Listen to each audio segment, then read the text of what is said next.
کی نئی شان نئی آن، گفتار میں کردار میں اللہ کی برہان، قہاری و غفاری و قدوسی و جبروت، یہ چار عناصر ہوں تو بنتا ہے مسلمان۔ یہ راز کسی کو نہیں معلوم کہ مومن قاری نظر آتا ہے، حقیقت میں ہے قرآن۔ جناب استاد نعمان علی خان۔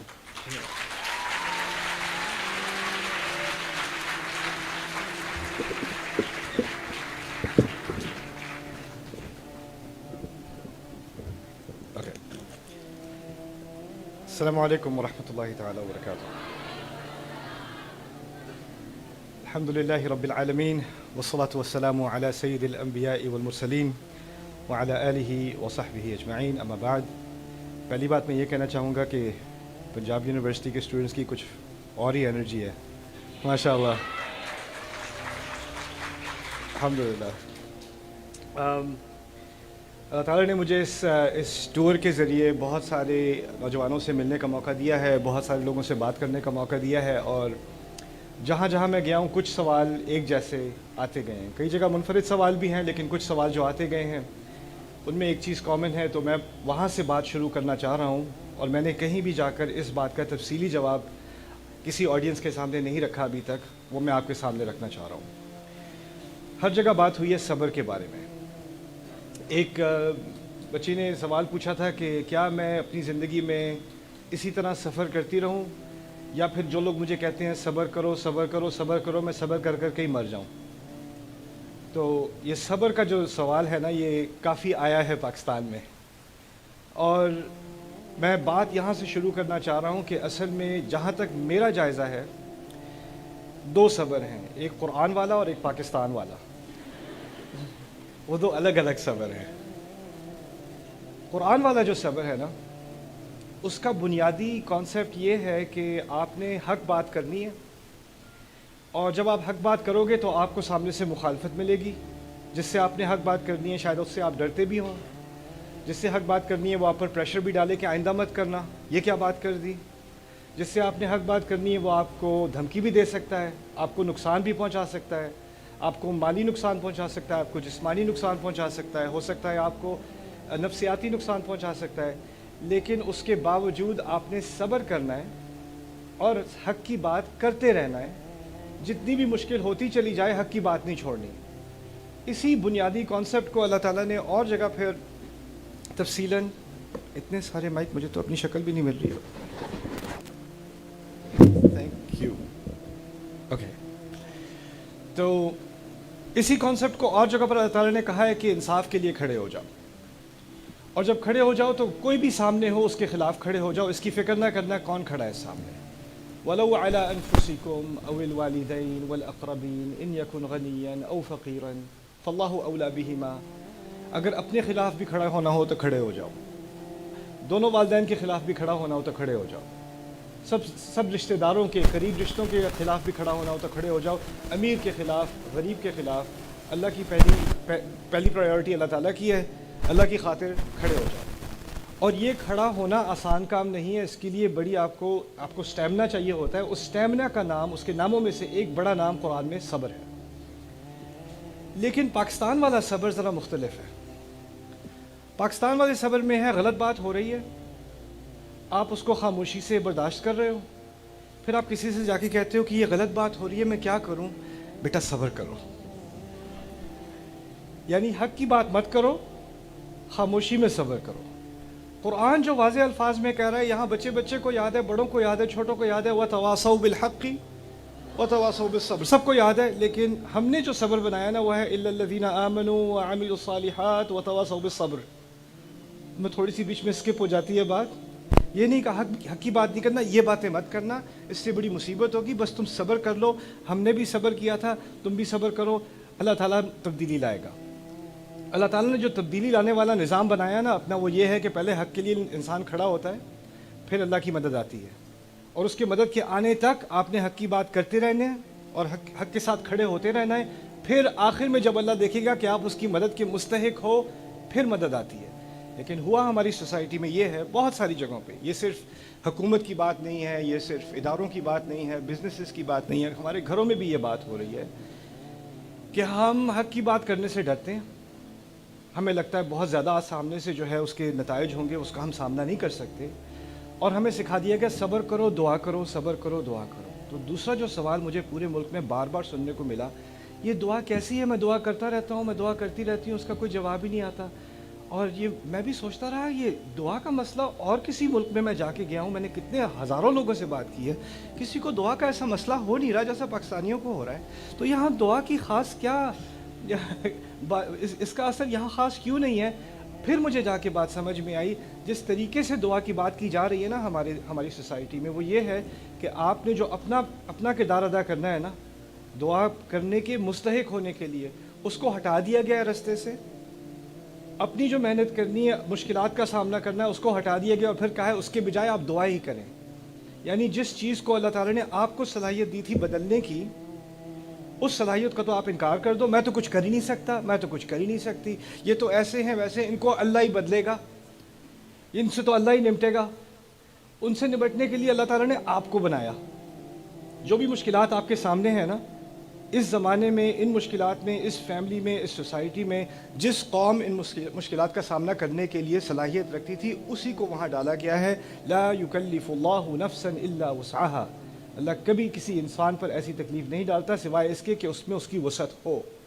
تو آپ میں، آپ کے گھرانے میں، آپ کے فرینڈز میں، آپ کی سوسائٹی میں جو پریشر آپ کے اوپر ڈالا گیا ہے، وہ آپ ہی پر ڈالا جانا تھا، کیونکہ آپ ہی اس کے قابل ہو، کہ کوئی اور اس کے قابل نہ ہوتا. اگر میرے اوپر وہ پریشر ہوتا تو میں اس کے قابل نہ ہوتا. اللہ نے آپ کو چنا اس کے لیے. تو یہ اپنے بارے میں کہہ دینا نہیں میں تو کچھ کر ہی نہیں سکتا، بس دعا ہی کر سکتے ہیں اب، اور صبر ہی کر سکتے ہیں. پھر آپ کو دعا اور صبر کا کرائسس ہو جائے گا، اور آپ پھر پوچھنا شروع کر دو کہ یہ پتہ نہیں میری دعائیں اللہ تعالیٰ سنتا کیوں نہیں ہے، وہ مجھ سے کیوں اتنا ناراض ہے. یہ ناراضگی کی بات نہیں ہے، یہ آپ کی غلط فہمی کی بات ہے. تو اب اگلا سوال جو آتا ہے، جو اصل بات میں آپ سے کرنا چاہ رہا ہوں، میری امید ہے کہ زیادہ دیر میں نہیں لوں گا، لیکن ہو سکتا ہے زیادہ دیر ہو جائے. وہ یہ ہے کہ اچھا ٹھیک ہے، حق بات کرنی آپ نے کہہ دیا، کیسے کریں؟ اور جو سامنے سے ری ایکشن آنا ہے اس کا کیسے سامنا کریں؟ اس کے بارے میں قرآن کیا ہدایت دے رہا ہے مجھے اور آپ کو. اس میں سے ایک بہت ہی خوبصورت مقام قرآن کا ہے جہاں پر اللہ تعالیٰ نے موسیٰ کو فرعون کا سامنا کرنے کی ہدایت دی. اور میں یہ بات اس لیے نہیں کہہ رہا کہ آپ یہ لیکچر سننے کے بعد کہیں ہاں اب میں اپنی ساس سے بات کرنے کو تیار ہوں، کہ وہ مجھے تو پتہ تھا کہ وہ فرعون ہے. استاد نعمان نے کنفرم کر دیا کہ واقعی وہ فرعون ہے. دیکھیں کوئی پتہ نہ چلتا ہے کس نے تالی بجائی تھی. اچھا خیر، بات یہ ہے کہ فرعون کی شخصیت کا اتنا ذکر قرآن میں اس لیے ہے کیونکہ وہ تو بہت بڑا حکمران تھا، اس کی دنیا کی سب سے عظیم حکومت تھی، اس کی دنیا کی سب سے پاورفل اس کی آرمی تھی.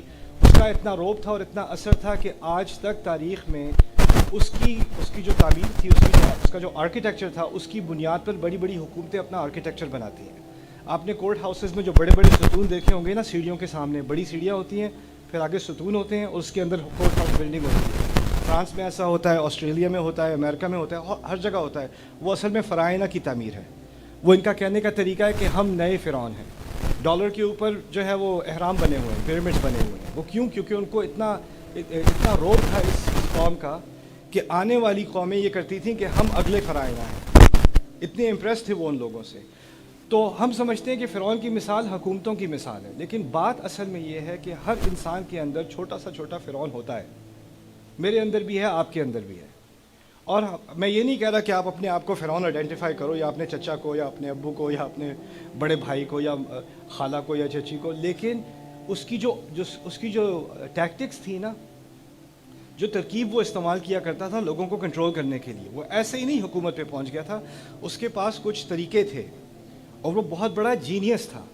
جس مقام پہ وہ پہنچا ہے، اس مقام پہ پہنچنا آسان کام نہیں ہے. اور موسیٰ علیہ السلام جانتے تھے کہ یہ بہت بڑا جینیس ہے، اور جو سیاست میں بہت آگے پہنچ جائے نا، اس کو بات کرنے کا طریقہ آتا ہے، اور اس کو اپنے اپوننٹ کو برباد کرنے کا طریقہ آتا ہے. دیکھیں کبھی کبھی ٹی وی پہ ہوتا ہے، آپ کے ہاں تو ویسے بہت سول کانورسیشن ہو رہی ہوتی ہے ٹی وی پہ، میں نے یہی دیکھا ہے، لوگ صرف تمیز سے بات کرتے ہیں. لیکن کسی اور جگہ پہ ہوتا یہ ہے کہ کوئی ایک ایکسپرٹ ہوتا ہے کسی سبجیکٹ میں نا، کوئی پی ایچ ڈی ہے، اس نے 20 سال 30 سال تحقیق کی ہے کسی مضمون پر، اس کو بلایا گیا ہے. اور دوسری طرف جو ٹی وی کا میزبان ہے، جو اس کا ہوسٹ ہے، وہ اس کا انٹرویو کر رہا ہے. لیکن وہ دکھانا چاہ رہا ہے کہ یہ جو ایکسپرٹ ہے نا اس کو کچھ نہیں پتہ، ٹھیک ہے. اور اصل میں جو انٹرویو کر رہا ہے اصل بات یہ ہے کہ اسے کچھ نہیں پتہ، لیکن اس کو انٹرویو کی ایسی مہارت آتی ہے کہ وہ ایسے ایسے سوال پوچھتا ہے. پی ایچ ڈی والا بیچارہ اپنا جواب دینے کی کوشش کرتا ہے، اس کی بات کاٹ کے اچھا یہ بتائیں، ویسے آپ تو غلط ہی کہہ رہے ہیں لیکن پھر یہ آپ بھی بتا دیں. اور وہ کہے گا میں تو اچھا چلیں ہم کمرشل بریک کے پاس آتے ہیں. اور وہ 2-5 منٹ میں آپ کو دنیا کو لگے گا کہ جس کے پاس 20 سال کی مہارت ہے وہ بالکل گدھا ہے، اس کو کچھ نہیں پتا، اور یہ انٹرویو کو سب معلوم ہے. یہ ٹیکنیک ہوتی ہے اور اس ٹیکنیک کو سمجھنے کی بہت ضرورت ہے. کمیونیکیشن میں، بات کرنے میں کچھ لوگ ایسے ماہر ہوتے ہیں کہ وہ حق کو باطل بنا دیتے ہیں بات کے دوران، اور باطل کو حق بنا دیتے ہیں، اور جو سننے والے ہیں وہ سارے امپریس ہو جائیں کہ یہ واقعی ایسا ہے. دوسری بات یہ ہے کہ اصل میں جب بات ہو رہی ہوتی ہے نا دو لوگوں کی، تو اس میں صرف معلومات نہیں ہوتی، اس میں نفسیات بھی ہوتی ہیں. اس میں نفسیات بھی ہوتی ہیں.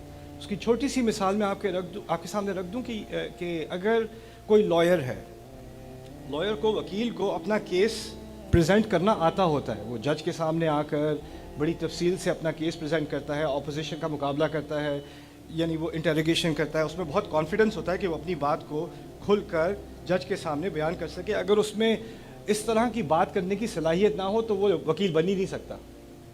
اور وہی وکیل کبھی ہوتا ہے ایسا جس کو اپنے بڑے بھائی سے یا بھابھی سے یا امی سے یا ابو سے ایسی انگزائٹی ہوتی ہے، گھر جا کے اس کی امی کہتی ہیں، کوئی 1-2 باتیں کہتی ہیں، اس کا منہ بند ہو جاتا ہے، اس سے آگے سے بات ہی نہیں کی جاتی. اتنا کیپیبل انسان جو جس کی سپیچ سن کے بڑے بڑے امپریس ہو جاتے ہیں، لیکن اس کی زندگی میں کوئی ایسا شخص ہوتا ہے جس کا اتنا اس پر دباؤ ہوتا ہے، وہ 2 باتیں کرتے ہیں اور اس کی بولتی بند ہو جاتی ہے، اور پھر وہ آگے سے کہتے ہیں کیا ہوا، جواب نہیں آتا، کیا ہو گیا ہے، کورٹ میں تو بڑی باتیں کرتے ہو، کیا ہوا ہے. کیونکہ کچھ لوگوں کا ایک نفسیاتی اثر ہوتا ہے آپ کے اوپر، جس کو موسیٰ علیہ السلام نے سمجھایا ہے، وَيَضِيقُ صَدْرِي، میرا سینہ تنگ ہو جاتا ہے، وَلَا يَنطَلِقُ لِسَانِي، پھر میری زبان نہیں چلتی. تو فرعون اس معاملے میں ماہر تھا کہ کسی سے بات کرے نا تو اس کا سینہ تنگ ہو جائے اور پھر آگے سے اس کی زبان بھی نہ چلے. یہ باتیں سامنے رکھ کے اب آپ نے ان کچھ آیات کو میں پڑھوں گا، اور ان آیات میں سے جو درس ہم لے سکتے ہیں تھوڑے سے وہ لیں گے، اور پھر آپ کوشش کرو کہ دیکھو آپ کی زندگی میں کیا یہ چیزیں ہو رہی ہیں کہ نہیں. میں یہ نہیں کہہ رہا کہ جو چیزیں یہ آپ کے ساتھ کر رہے ہیں وہ فرعون ہیں، لیکن فرعون کے ذریعے ہم کچھ سیکھ تو سکیں کم از کم، ٹھیک ہے.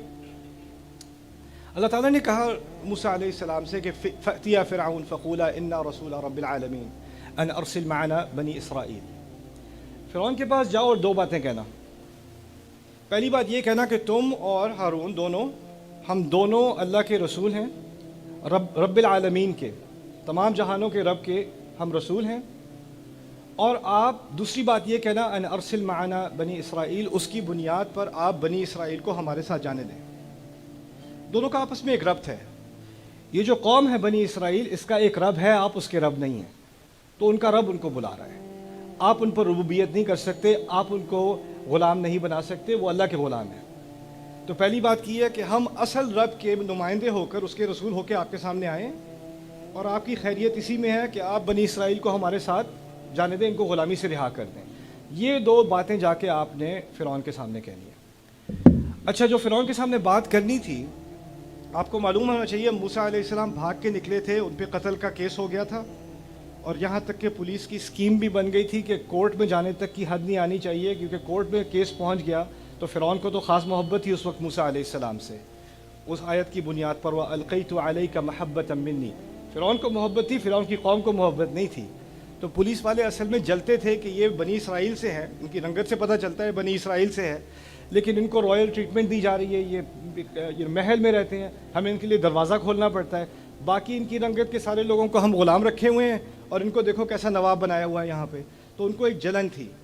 تو جب یہ کیس ہوا تو انہوں نے خفیہ طور پہ ایک میٹنگ کر لی تھی، اور اس میں کہا تھا، اس کی ایکسپوز ہو گئی تھی بات، قرآن نے ایکسپوز کر دی، ان الملأ یأتمرون بک لیقتلوک، کہ جو پولیس والے، جو اس کے چیفز ہیں نا، جو پولیس کمشنرز ہیں، انہوں نے آپس میں ایک میٹنگ کر لی ہے کہ وہ آپ کو اریسٹ نہیں کریں گے، وہ آپ کی تلاش میں آپ کو گرفتار کر کے کورٹ میں نہیں لائیں گے، جہاں ڈھونڈیں گے وہیں قتل کر دیں گے، اور قتل کر کے کہیں بعد میں رپورٹ بنا دیں گے کہ جی یہ کچھ ایکسیڈنٹ ہو گیا تھا رستے میں، وہ تلوار کے اوپر گر گئے تھے. ایسا ہوتا نہیں ہے ویسے حقیقت میں کسی ملک میں بھی، یہاں بھی نہیں ہوتا کہ پولیس کچھ ایسا کچھ کرے اور پھر بعد میں کچھ اور رپورٹ بنا دے، لیکن یہ پرانے زمانے کی باتیں ہیں، اس کا ہم سے کوئی تعلق نہیں ہے. خیر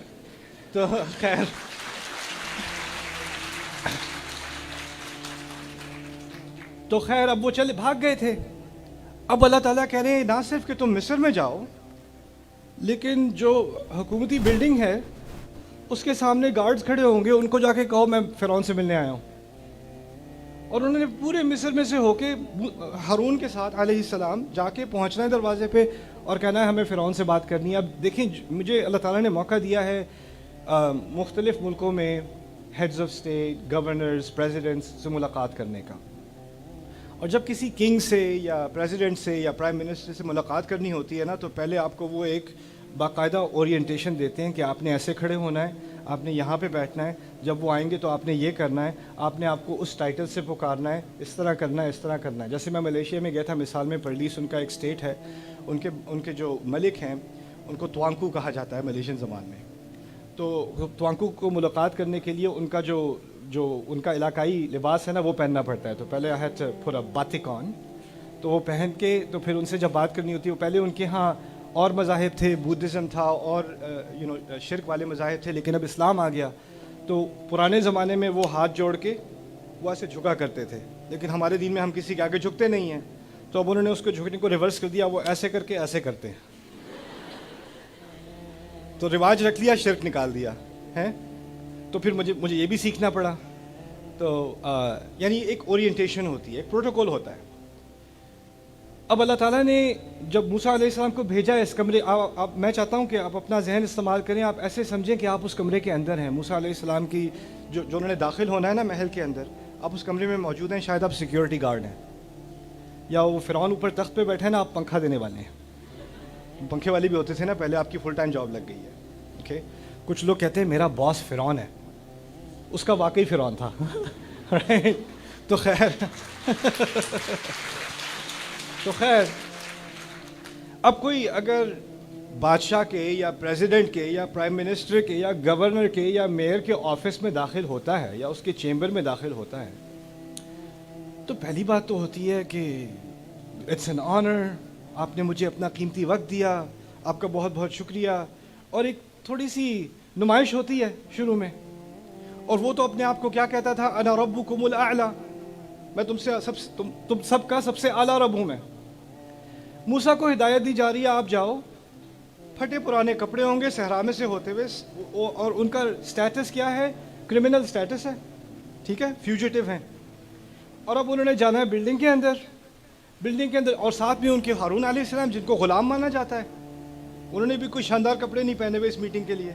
اب وہ اندر جائیں، سوٹی ہاتھ میں ہے، اندر وہ آتے ہیں اور کیا استقبال کیا ہے دنیا کے سب سے بڑے بادشاہ کا، انا رسول رب العالمین، ہم اصل رب کے رسول بن کر یہاں آئے ہیں. یعنی آپ اصل رب نہیں ہیں. پہلی بات جو اندر آ کے کی ہے، اس سے اگر کوئی اور کرتا تو اس کو امیڈیٹ ڈیتھ پینلٹی ہو جاتی. یہ بات آپ سمجھ لیں. جو بات انہوں نے کہی ہے نا کہ ہاں بادشاہ وہ ہے، یہ نہیں کہا کہ عظیم رب ہم آپ کی خدمت میں یہ بات پیش کرنے، نہ، ہم اصل رب کی طرف سے آئے ہیں. تو پہلے جو آپ پنکھا دے رہے تھے نا، آپ کو کہا ہیں،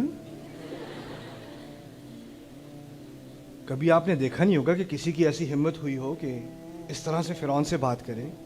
آپ کے گھر میں کچھ لوگ ہیں جن سے کوئی سامنے اکڑ کے بات نہیں کرتا، سیدھی بات نہیں کرتا، وہ ساری زیادتیاں کرتے رہتے ہیں، لیکن آپ چپ بیٹھے رہتے ہو. آپ میں سے کچھ لوگ ایسے آفس میں کام کرتے ہو کہ آپ کا مینیجر آپ سے اتنی بدتمیزی کرتا ہے، سپروائزر آپ سے اتنی گندی طریقے سے بات کرتا ہے، لیکن ایک دن کوئی آ کے اس سے کس طرح بات کر لینا، سیدھا کر دے اسے، تو آپ اندر ہی اندر خوش ہوتے رہتے ہو. بھائی آج تو چائے بڑی اچھی لگی.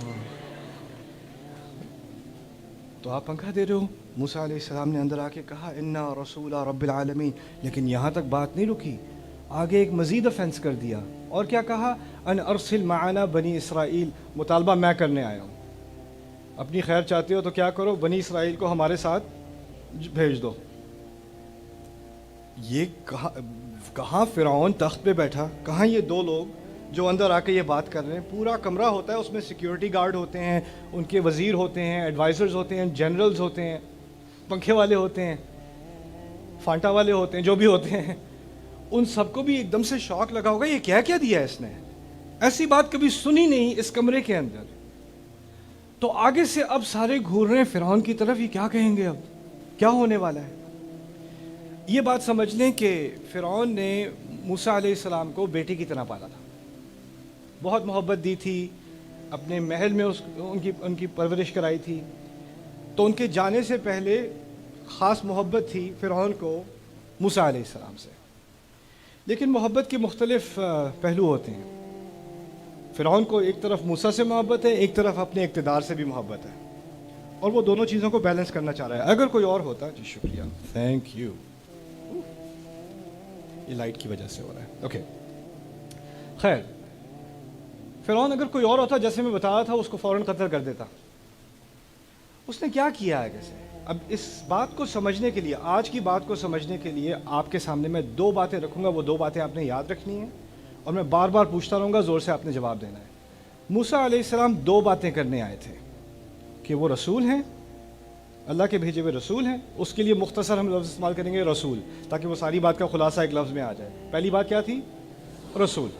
دوسری بات تھی بنی اسرائیل، یعنی بنی اسرائیل کو چھوڑ دو. تو دو لفظوں سے پوری بات سمرائز ہوگی. کیا دو باتیں کرنے آئے ہیں موسیٰ؟ رسول، بنی اسرائیل، یہی دو باتیں ہیں. اب دیکھنا فرعون کا ان دو باتوں کا کیا جواب ہوگا. بات تو انہوں نے کر دی، آگے سے جواب آ رہا ہے الم نربک فینا ولیدا، کیا میں نے تجھے یہاں پر پرورش نہیں دی جب سے کہ تو بچہ تھا؟ پہلی بات. وَلَبِثْتَ فِينَا مِنْ عُمْرِكَ سِنِينَ، کیا تو نے یہاں اپنی زندگی کے کئی سال نہیں گزارے؟ تیسری بات، وَفَعَلْتَ فَعْلَتَكَ الَّتِي فَعَلْتَ وَأَنْتَ مِنَ الْكَافِرِينَ، اور وہ جو تو نے کیا تھا، جو حرکت کی تھی تو نے، کیا تو اس کا ڈینائل کر رہا ہے، اس کا انکار کر رہا ہے کہ تو نے کی تھی؟ اور کافر کا ایک مطلب ہوتا ہے کسی چیز کو ڈینائی کرنا، ایک اور مطلب ہوتا ہے ناشکری کرنا. دونوں مفہوم سمجھ لیں یہاں پہ. کیا انکار کر رہا ہے یا اتنا ناشکرا ہو گیا ہے تو؟ اس طرح سے انہوں نے موسیٰ علیہ السلام سے بات کی. میں پہلے پوچھتا ہوں، کتنی باتیں کرنے آئے تھے موسیٰ علیہ السلام؟ کیا دو باتیں؟ رسول، بنی اسرائیل. جب فرعون نے آگے سے جواب دیا ہے تو ان میں سے کسی بات کا جواب دیا ہے؟ نہ. ہوتا یہ ہے کہ آپ کسی سے، میں نے شروع میں کہا تھا نا، حق کی بات کرنی ہے، پھر آگے سے صبر کرنا ہے. بات وہاں سے شروع ہوئی تھی، اس کو ذہن میں رکھنا ہے. جب آپ حق کی بات کرنے آتے ہو، آپ کی بات ایک پوائنٹ ہوتی ہے یا دو پوائنٹ ہوتے ہیں، کوئی لمبی تقریر نہیں ہوتی. لیکن جس کو فرعون کی ٹیکٹکس آتی ہیں نا، وہ پتہ کیا کرتا ہے؟ آپ کی بات کا جواب دینے کے بجائے وہ ایسی بات کرتا ہے جو آپ کو شرمندہ کر دے، اور پورا مضمون ہی بدل جائے، اور آپ کو یاد بھی نہ رہے کہ آپ کیا بات کرنے آئے تھے. اچھا، آگے سے کہہ دیا، اچھا تم بچے تھے جب یہاں پہ تھے. اس کا کیا مقصد ہے؟ کہنے کا یہ مقصد ہے کہ جو حق بات تم کرنے آئے ہو، یہ بہت بڑی بدتمیزی ہے. تمہیں خیال نہیں، تمہیں لحاظ نہیں کہ کتنے احسان تم پر کیے جا چکے ہیں، اور تم یہاں کئی سال رہ چکے ہو. تمہیں پتہ ہونا چاہیے کہ یہاں تمیز کا کیا مطالبہ ہوتا ہے، تمہیں کیسے بات کرنی چاہیے، تمہیں لحاظ کرنا چاہیے. تم کتنے ناشکرے ہو گئے ہو. اور اب آف کورس یہ بات تو پرانے زمانے میں ہوتی تھی. اب کسی سے آپ حق بات کریں تو وہ آپ کو شرمندہ نہیں کرتے، اور وہ آپ کو اپنے احسانات یاد نہیں دلاتے، اور وہ الٹی بات آپ پر نہیں ڈال دیتے کہ اصل غلطی تمہاری ہے، تم نے منہ کیوں کھولا، تمہاری مجال یہ کہ تم اس طرح کی بدتمیزی کرو، اتنے نافرمان بنو، یہی دن دکھانے تھے مجھے. یہ چیز تو پرانے زمانے، آپ کے ہاں نہیں ہوتی ہے، لاہور میں نہیں ہوتی ہے، وہ ملتان میں ہوتی ہے. اچھا خیر، تو یہ جو ٹیکٹک استعمال ہوتی ہے نا، بہت زیادہ زبردست چیز ہوتی ہے یہ. اور اس کے بعد انسان پہ کیا اثر ہوتا ہے؟ سوری. وہ جو بات کرنے آتے پہلے ہمت کر کے، آج میں ابو سے یہ بات کر کے رہوں گا، دو باتیں میں نے کرنی ہیں. جا کے دو باتیں کرنے گئے، 2 منٹ بعد، اچھا یہ دن دکھانے تھے مجھے، یہ سکھاتا ہے تمہارا اسلام، ایسے آگے سے بدتمیزی کرتے ہیں، اس لیے تمہاری فیسیں بھری تھیں، اس لیے یہ کیا تھا، اس لیے وہ کیا تھا. اور وہ اس کے بعد سوری ابا جان، سوری ابا جان، اور ہر کے واپس. اس بچے کو پتہ نہیں وہ بات کرنے کیا گیا تھا. دو باتیں کرنے آئے تھے. کیا دو باتیں تھیں؟ ایک اور بات سمجھ لو. ایک تو کہا بدتمیزی کر رہے ہو، دوسرا کہا ناشکری کر رہے ہو. تو بدتمیزی کا حوالہ دیا جائے گا